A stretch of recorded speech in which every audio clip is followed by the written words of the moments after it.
Okay, so Ray Charles, the fact that he merged gospel music with sinful music.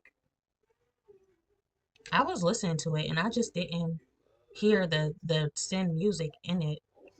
Um, he's basically being intimate, intimate with the music of the Lord. And of course, it's a lot of Christians that's going to, feel a certain way about that. A lot of other religions will feel a certain way about that. But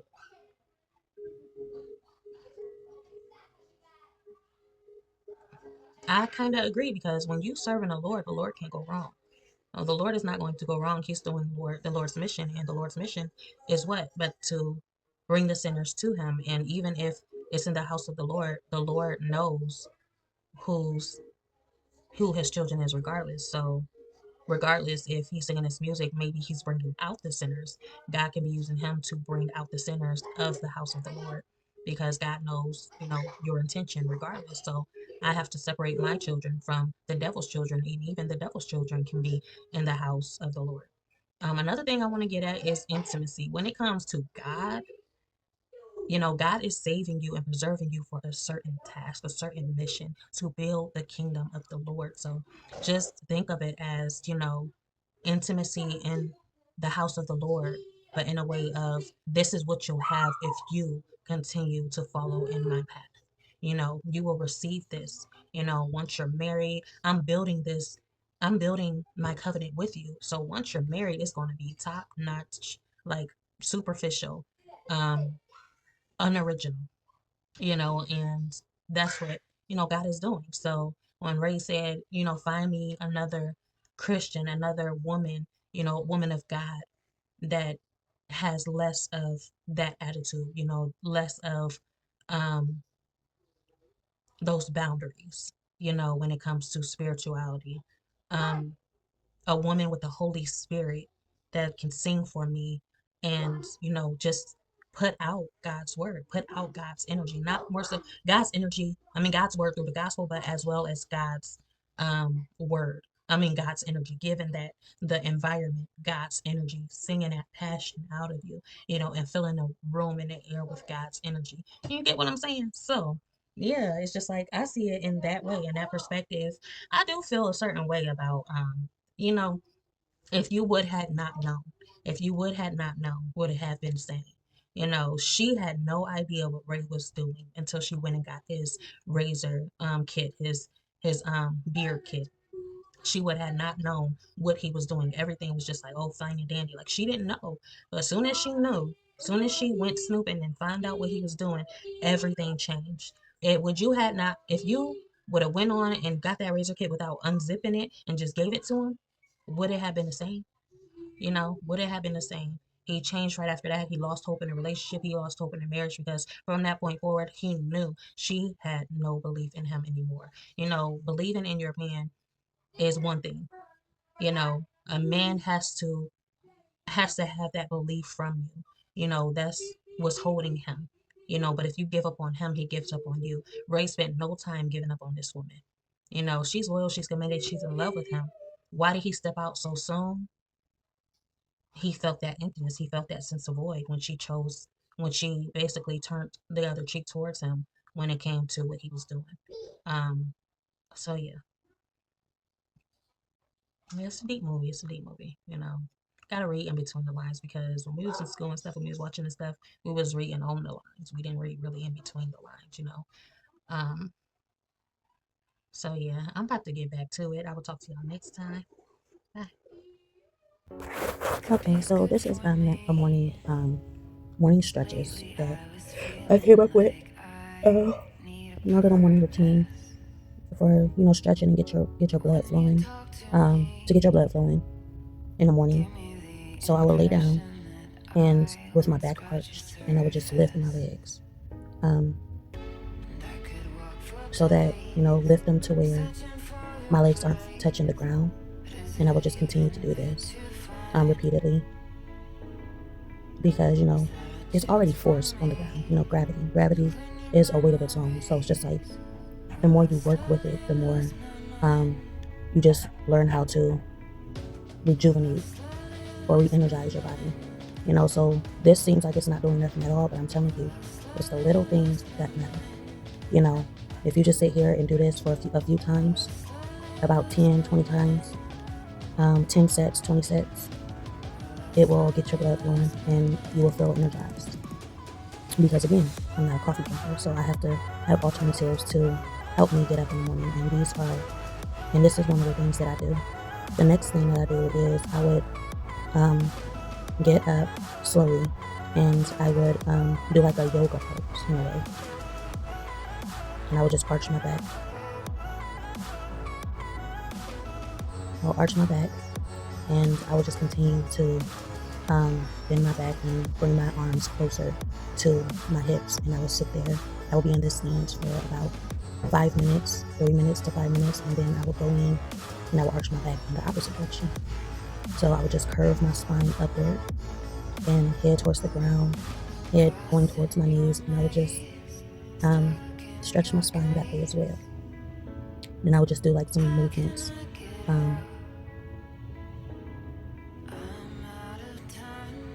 I would do some movements with my spine, stretching and just moving my spine, and just so that I can get that motion. Okay, so I had a question. This person was in church, and then there was another person, and this person was at the strip club. Both of these people are interested in God. So you like this about them. You dating this person in church, and just one day you randomly just want to go to the strip club, and you went to the strip club, and you met someone at the strip club, and you found out that they were interested in God. They had that spiritual, characteristic you were looking for. And so it makes you question a little bit. You're like, wow, I really like this girl at the church. I'm interested in this girl at the church. But this girl at the strip club, I'm interested as well. The woman at the strip club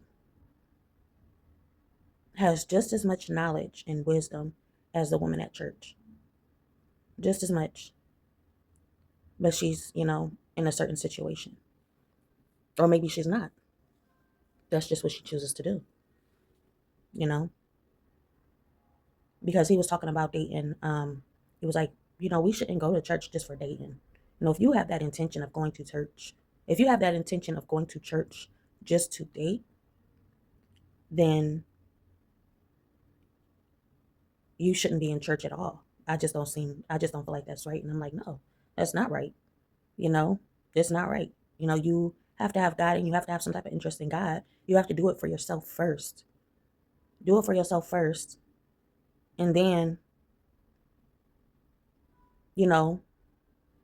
if that person comes along while you're in church, then that's a blessing. God is blessing you with that person, someone in church. Somebody, God blessed you to be with that person, But if your first intention is, oh yeah, I'm gonna go to church and I'm gonna see if I can find somebody at the church, I'm gonna use it as a dating, like a dating site. But at the same time, I don't see nothing wrong with that. Now that I really think about it, it's more so of why wouldn't you want to go to church and use it as a dating place? Because that's what I told him. I'm like, it's better to go to a church than to be out here on the street looking for somebody on the street. And that could be God leading that person to the church. God could be leading that person to the church, and God could be leading that person to the church to find somebody, or basically you going in there. Just because your intention was, oh yeah, I'm about to go look for a woman in church. Just because that's your intention, it don't mean that your plan will follow through. Your plan won't follow through. God, you can go to the church and then boom, all plans change. You don't see nobody at the church that you're interested in. But that day, you became a member of the church. And that's what it's for. That's what it's for. But as I was saying, so you in this church, you find someone at the church and you find someone at that strip club and you're very interested in both of them because they give the same qualities. This person at the strip club has a deeper, connection with you. Y'all both have a deep connection. You have a deep connection with both of these women, or both of these men. Or a man at the bar and then a man at church. Like you have a deep connection between the two. You're really like, wow, You kind of stuck because you like what you see, you like what you hear, you don't see anything wrong with either of them. They're both super perfect, you know. Would you risk it? Would you take that? Is it a risk getting to know another person? Is it a risk going for that woman or that man in that bar or in that strip club? Is it a risk on your relationship with the woman at the church?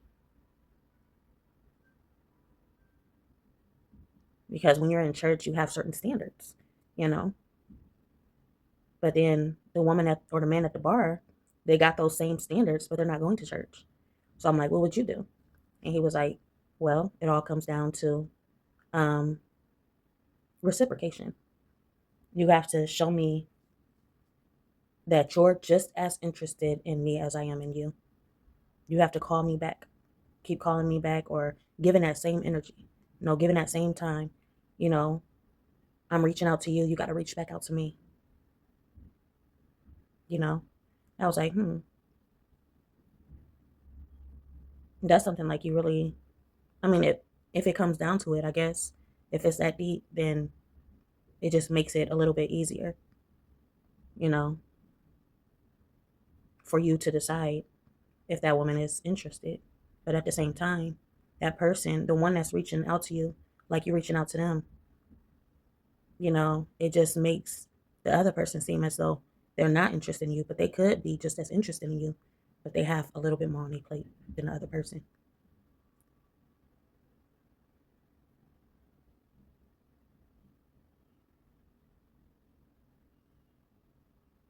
But it's all about how you would choose. So that's how he would choose out of the two, regardless if it's a hit or miss situation. He could have missed, he could have hit. That's the way he would go about it. I don't know how we'll go about it because that's the question. Like I really just was like, wow. I don't even. That's really a tough question. That's a tough question.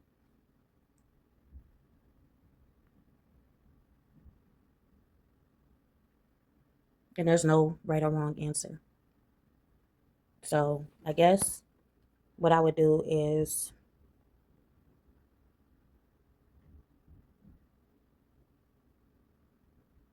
I would check myself. I would look at myself and be like, I trust myself enough.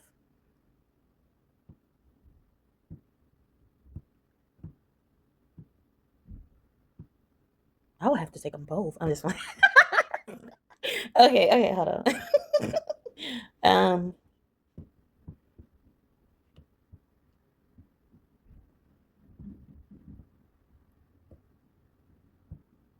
I would take the person at the church because if you really just deeply reflect yourself on yourself, everything that you've been through, all of your experiences, the type of person you are, and that's how you would have to choose.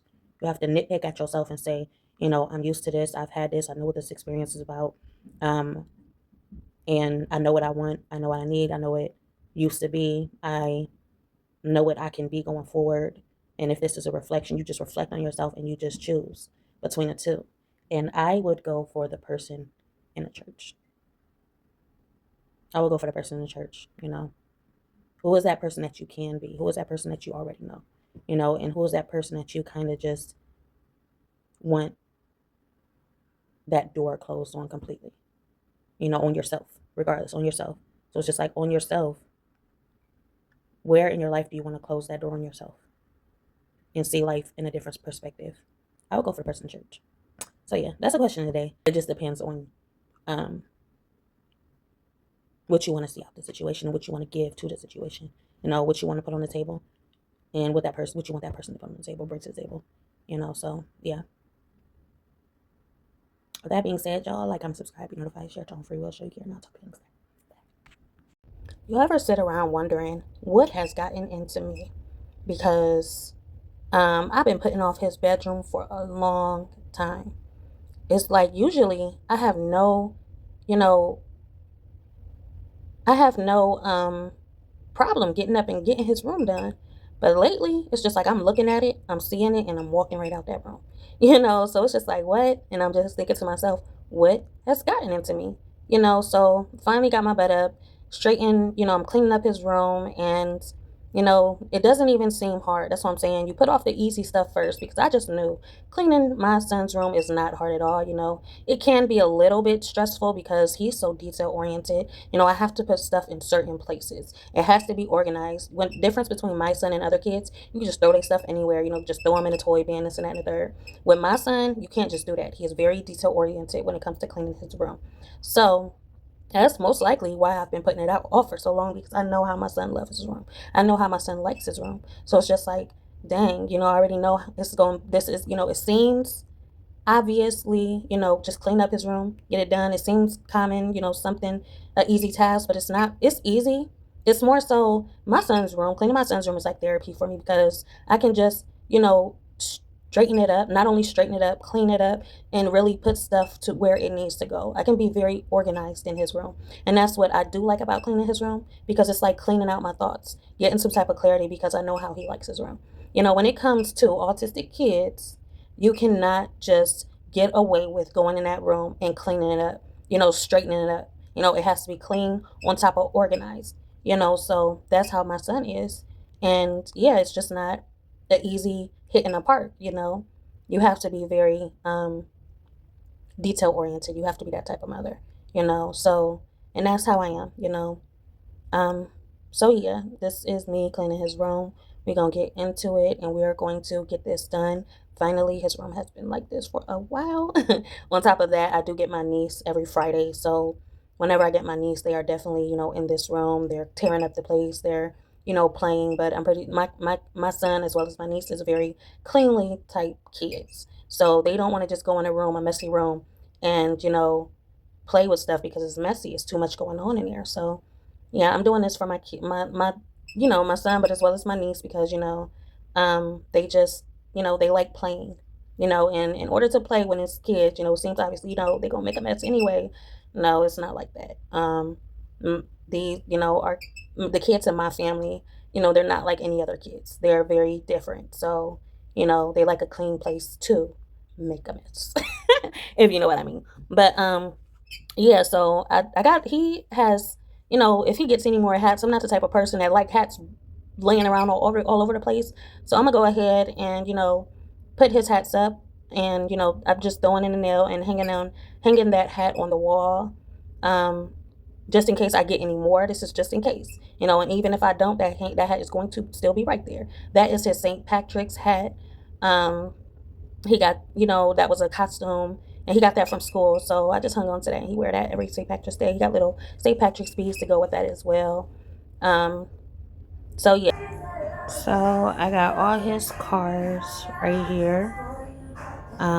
Couple balls over there. That's his tent piece that he just won't let me put up. So I just leave it right there. His little basket. He got his helmet inside there. I meant to take that out. Okay, so I put his helmet right there, but those is all his remote control cars and his other cars. I got some of his toys in here. This is all his helmets to his scooters and his bike. His PlayStation, TV, his 2 remote controllers. There's one right there, and then his other remote control. Got some, his stuffed animals by the window, his plant. Hung up some stuff, his 2 hats, his skeleton, and then this is his truck that he made at school. I put his little picture right there because he loved his vehicles. This is his little bed tent because he loves his tent. So maybe this tent will take his attention off of that and I can finally put it up, but we'll see. Got his bed made up, stuffed animals, dirty clothes basket right there, skateboard. Got his little shelf, stuffed animals, his toys. So this is his army toys, his Legos. He got some more little army toys in this bin as well. His handheld game, and then all his school supplies. You know, he gonna be good for years. When he gets to middle school, boom.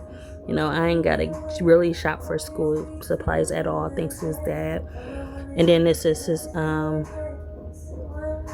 little school supplies box. And then he got his scooters right here. Plan on getting him another scooter for Christmas. A new scooter. These are used scooters, so yeah. His baseball glove, eventually, hopefully, you know, he does that. I have to fold his clothes in this basket right here. That basket is closed from the storage that I have not touched. That is the only basket I still have to unpack. That one, this one, no. So this one is the basket that still have clothes from storage. This basket, I was going through his basket, so I tossed some of his clean clothes into that basket. But this basket is for, these is all our towels. Our towels are in that basket, clean towels, and then these is his clean laundry that I have to fold and hang some up. So this is his closet. See all the hangers, so I have to hang up some of those clothes. He got his shoes up here, not all of his shoes in there. The plan was for his shoes to stay up here, and I'll get to that in a minute. But these are his socks, underwear, night clothes, folded laundry, clean clothes. That's his bed mattress from storage. I couldn't fit it on his, no, I fit it on his bed and it's all falling apart, so I was storing his bed mattress in there. So back to the shoes. So all his shoes were supposed to be stacked up here, but I wind up putting this shoe basket for me, and his little butt then took over my shoe basket. So he likes putting his shoes in here, convenient, you know. So yeah, I just let that be. So again, if you wonder what this strip is, this is his light. I'm gonna turn this light off. He has his little light in his room.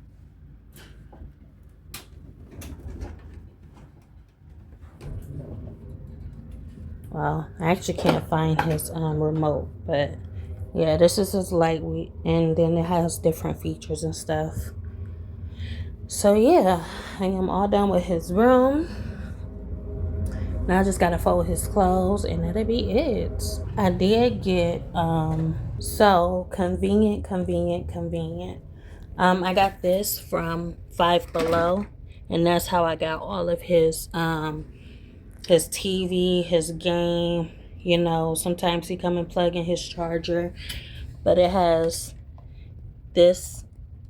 They got two USB chargers, two CS chargers. What is that called? C something chargers. It's two USB-C chargers, and then it has two regular outlet. So yeah, that's convenient. Got that from Five Below, so I can plug in all his stuff right here. Most likely I'm gonna have to get another one in that corner, because charger, the USB parts just does not last long in this house. If he ain't stealing my charger, we taking the charger out. These parts just don't last. We have so many cords, but we need more of these. But I'm gonna go ahead and get another one of those things from Five Below, so we ain't gotta worry about it, and plug each one into each room, so we ain't gotta worry about this part of the charger anymore. Plus, when you get phones and stuff nowadays, they don't come with this part. They only come with the cord. So I'm gonna just go ahead and get a whole bunch of those from Five Below. I'm gonna get two more from my room and the living room, and then we should be good. Tired of worrying about that little stuff, you know, those little things. Okay, so I want to talk a little bit more about Ray Charles. I want to talk about him because he is very gifted, you know. He's very gifted. Because one thing that I feel like he's very gifted, one way I feel like he's very gifted is because You know how he had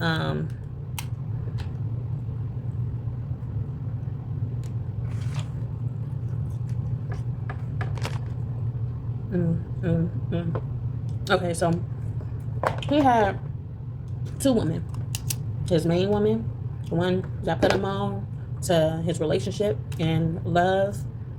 I still question if he was actually in love with her, but I guess something kind of revealed to me that he was in love with her, because when he was like high on them drugs and the one lady was leaving, he talked about the hummingbird. So she's still deep down in there,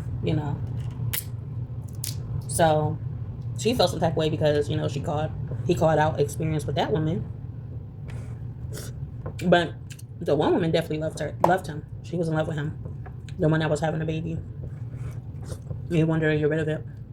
But I feel like he didn't really want her to get rid of it. I feel like it was just that conditioned mindset. Traditional ways, it's the only way. So yeah. So he was the only junkie that actually made it far, further than any other junkie. Remember in the other movie, Dreamgirls, Jimmy was a junkie. He didn't last long. And you would think, is these movies making junkies feel like there's hope? You would think that. It's inspirational, but at the same time, it's just like, it's encouraging being a junkie. It's encouraging the fact that, oh yeah, you can make it even being a junkie. What's the truth though? These movies, you have to remember that these are movies by the end of the day. You never know until you have the real experience. You never know. And the question is, do you want to find out? Do you want to find out? So that's just some truth in the midst of what I'm about to say. So, there was something he was holding on to in the midst of all of that. He gave chances. And you would think, is this because he's blind? Would you have done the same thing if you were not blind? People dancing on a stage and they see it as a problem, but the fact that he can't see, maybe that's what had to, that's the fact that he can't see. It changed it. It was his perspective. From his perspective, them dancing on stage ain't no problem. So yeah, it's just like, wow, you really making it this far. And if you making it that far, you question. You're like, hold on. He's a junkie. He's blind. He's supposed to be limited, right? Because he's blind. And he's still going on. He's seen the future. He's seen what was going to happen before it happened, because guess what? Remember that one woman that he sent for when he found out, he just seen it, yeah, this girl is too in love with me. She's drinking. She gonna fall off. She fell off. And that one woman, back when he sent for her, and this was earlier in the movie when he sent for her, now she's up on that stage. I wasn't even wondering, because I kind of already knew, she gonna be on that stage. And that's also in the Dreamgirls. They didn't, the woman that they actually brought into the equation, the head singers didn't know about it until it happened. But the artists already knew. They already got your replacement, because they already know what's gonna happen. Because they've been there, they've done that, they got the experience. And that's what comes with it. With that person that you choose to be a star, the whole experience is already right there. They've been through it, they've done it, and that gives them that wisdom going forward. I'm just like, wow,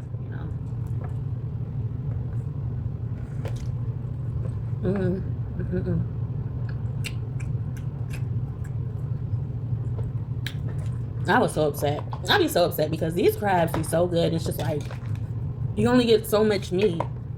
I'm like, it's so good. It's more like a teaser. You paying all this money to be teased, But what can you really do about it? Serve more crabs for a cheaper price? You get more? Because this is just ridiculous how good crabs is. But you don't even get to freaking eat it. I mean, you don't really get to really Eat as much as you want to. That's why people don't eat lobsters and crabs. They don't eat them because it's not enough meat. You know?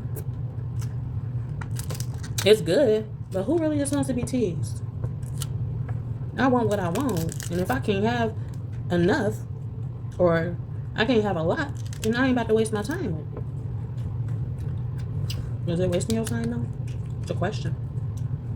You gotta ask yourself. You know?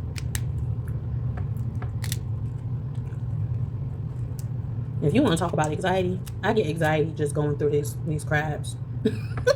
I got anxiety in my hands because I want some more. Like, I want the meat so bad that it's just like, where's the meat at? I want some more. I want some more.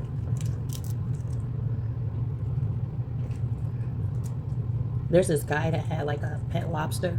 He had pet blue lobsters. I think that's what they call it. He had those as pets. And I'm like, at that moment, I'm like, okay, I can see that happening. That's cool.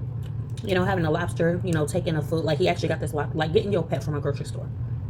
That's a hack for real, because it's just like, as much as pets cost, if you go get, like, a crab, a live crab, you paying, what, like 60, 70, probably more. 60, 70, 150 for one live crab. You paying that for a pet. And he got a whole bunch of these pets. Like, I don't know how much they charge from, but whatever that is, like, you go with your EBT, go get a pet with your EBT card. Like, what? So, man, okay, so at first I'm like, cool. You know, I don't really eat lobsters like that, so I can see myself doing that. But then you go in and you eating lobsters, you're going to Red Lobster, you start getting more crabs, more lobsters, and like, oh my gosh, it's so good. Then you start looking at your pet like, wow, you know how delicious you are. And eventually, that craving becomes unbearable. Let's say you ain't got no means to the grocery store, you know, and something happened, and wow, guess what? That craving got the best of you. And now, you eating your pet. You eating your pet. At first, I was thinking about it, though. I'm just like, hold on. You got a pet crab. He actually treating his lobster. Like, he making little tiny little dishes for him.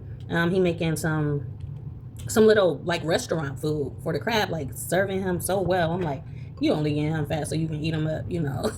But at the same time, that was, like, in the back of my mind. That was, like, something real tiny. Like, a little idea that didn't really get the best of the situation. So,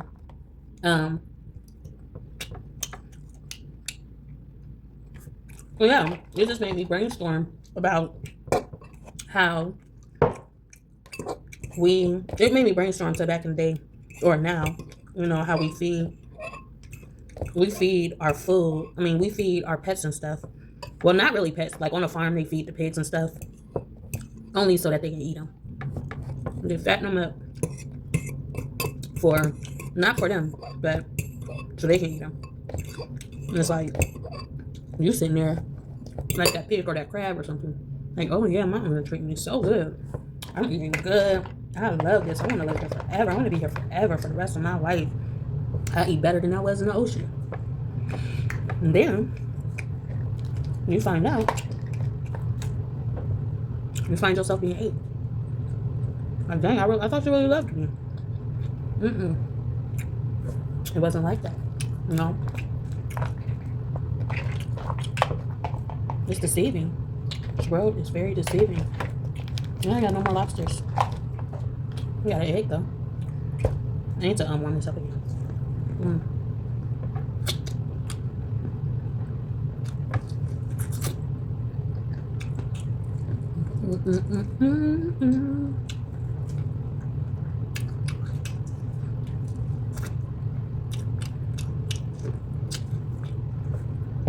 I'm gonna warm up my bowl again. Okay, so these sausages really good. They're spicy. I know. An egg right here.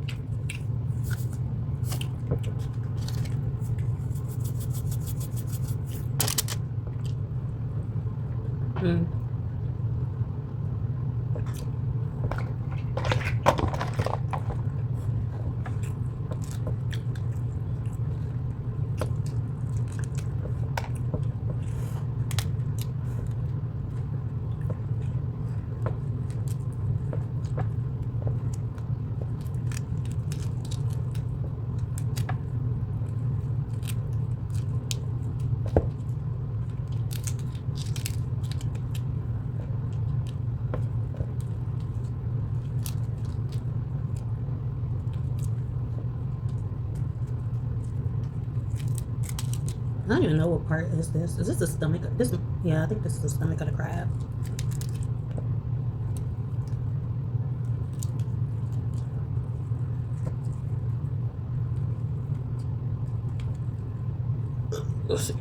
Oh, excuse me. It's like we the opposite. You know how crabs, like on the outside, it's like their skeleton and stuff, and on the inside is the meat. On the inside of us, it's like our bones and our skeleton stuff, and the outside is the meat. So if we was to be 8, pretty sure, like, I don't even know, we probably wasn't even in the same era of dinosaurs, you know. But if we was to be 8, they probably was thinking the same thing. Like, if a dinosaur did get a taste of us and had a craving of us, we wouldn't be enough for them. They'd be like, I want more, you know. Somebody at my door. What is it?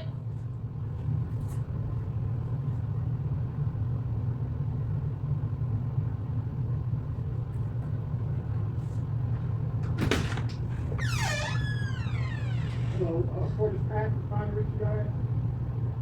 I guess. Yeah? Oh, the school? Yeah. Mm-hmm. I guess your child is in trouble or something? My child is in trouble.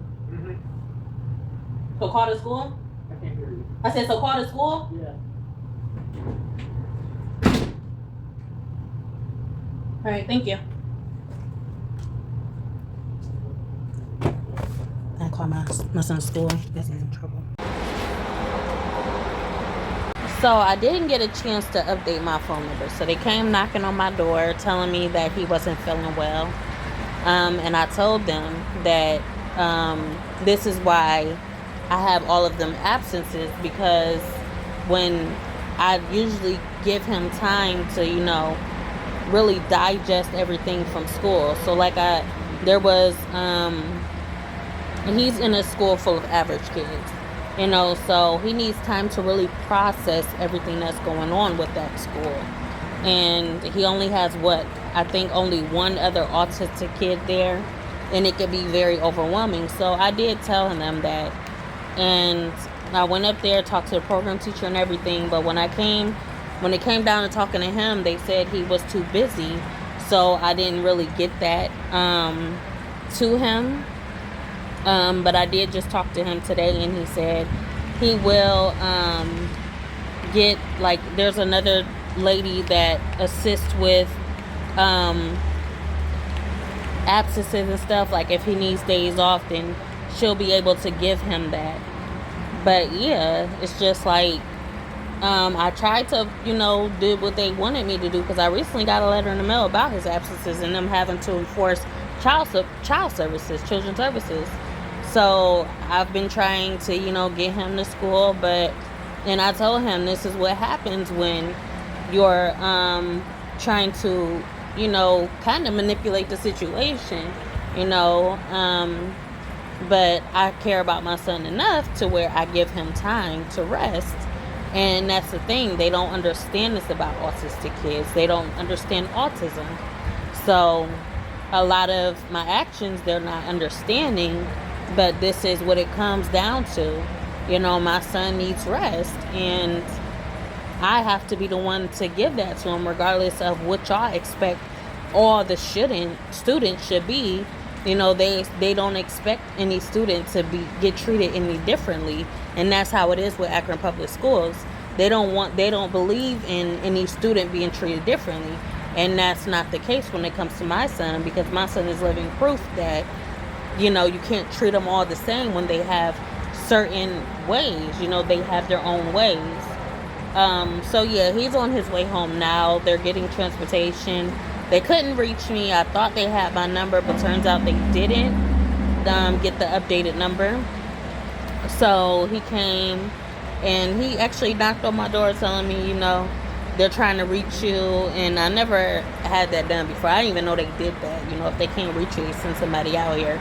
And I like that they did that. I told him that. He was like, well, I just wanted to make sure it was okay with you, because we have did this before, and we got complaints by other parents saying that they shouldn't come banging on their door or stuff like that. And I'm like, well, I'm very grateful that you did, because if you hadn't, then you know, so as a parent, I'm very grateful. But yeah, I am currently waiting on him. I'm I'm hoping, like, okay, so I gave him, at his other school, he had his asthma gun. And the fact that they never used his asthma gun, they actually returned it to me unused. So that whole school year, they didn't use his asthma gun. So I'm just contemplating on whether I should give them his asthma gun and hoping they don't treat it the same way, and that's when it comes to, that saying, don't treat your current situation as a past, because, if you allow the past to dictate your current situation, then, you never know, the outcome could be different. So I'm using that, and I'm really just thinking, like, because I be needing his asthma gun. I need it. So if I know that I need it at home, I'm pretty sure he needs it there. But like I said, I was disappointed because they did not use his asthma gun not one time at his other school. And I was just concerned. I'm like, hold on. And it kind of confused me. I'm like, well, do he need his asthma gun? Do he not need it? Because I know that, asthma comes randomly. You can not have it depending on, life and other people and, the situation being manipulated. You think you don't have asthma, and then later on comes out, find out you do have asthma. So I know asthma just is like some type of, symptom that just comes, and then eventually, your body works with you, and eventually you wean yourself off of the asthma gun. So the fact that they didn't use it the whole year at his other school, I'm just like, okay, cool. He don't need it. Maybe he don't need it. But then again, I was confused because I needed it at home. So it's just like, what's the difference of y'all not using it at school and he needs it here? So I was just kind of confused about it. But so it had me thinking, like, it kind of got my hopes up to the situation. Like, okay, maybe he don't need it at school, and maybe he needs it less here. So that's what I was going by. But now, my son needs his asthma gun. He needs his asthma gun to the point where I actually had to reach out to the doctor's office in Warren so that they can send his prescription for asthma here, because the doctors here, they're not, his doctor here, they scheduled his appointment all the way till the end of December. And my son has health problems and can't wait that long. So I actually had to reach out to Warren, his Warren doctor, to get, it done sooner than them, here in Akron. So, yeah. So, most likely after Thanksgiving, because they said, have a good Thanksgiving weekend. Their break is until Thursday. So, obviously, he wants him to stay home tomorrow as well. So he's taking his Thanksgiving break earlier than usual, or earlier than normal. And, yeah, I'm going to just have to go up there after Thanksgiving. They're going to schedule another appointment for me to talk to his teachers and his psychiatrist about how to actually, handle the situation, how to do, how to, help him, and talk to me and give my insight. So they're going to do that. So after break, I'll be looking forward to talking to them in a meeting, as well as giving them his asthma gun, hoping that they use it. And yeah, so yeah, that's what I'm doing right now. I'm just waiting on him. I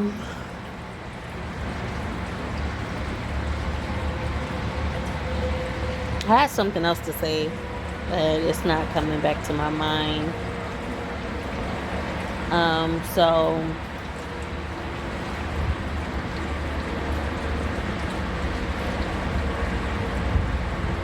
So yeah, I will talk to y'all later.